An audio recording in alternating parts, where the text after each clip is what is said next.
Let me talk about our fragile moment. Thanks to this past summer, we now know what dangerous climate change looks like. It looks like the Hawaiian paradise of Maui set ablaze in a deadly inferno born of extreme drought.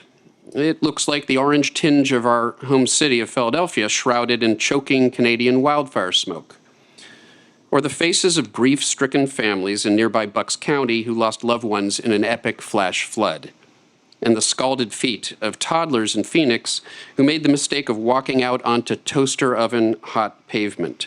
Dangerous climate change is here, but it's up to us as to how bad it will get.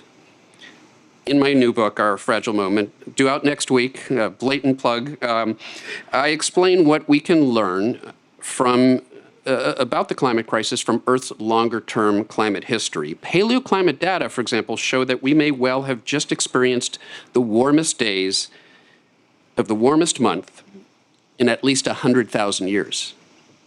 And in a matter of decades, if we continue to dump carbon pollution into the atmosphere, we will exceed levels of warmth not seen in millions of years. This is an unprecedented experiment that we're performing on the only planet that we know that can support us and other living things. A window of opportunity still remains for averting a catastrophic 1.5 degrees C, 3 degrees Fahrenheit warming of the planet, where we'll see far worse impacts than we're already seeing. But that window is closing and we're not yet making enough progress. I think we all know that. We must not yield to despair. And this is a theme that we heard earlier as well.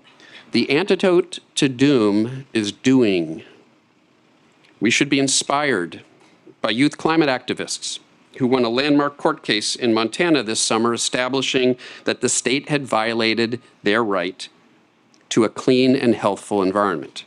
It's a major precedent-setting victory, but we cannot leave climate action to the youth. Those of us in a position to vote and influence policy today must do all we can while there's still time to preserve our fragile moment. Thank you.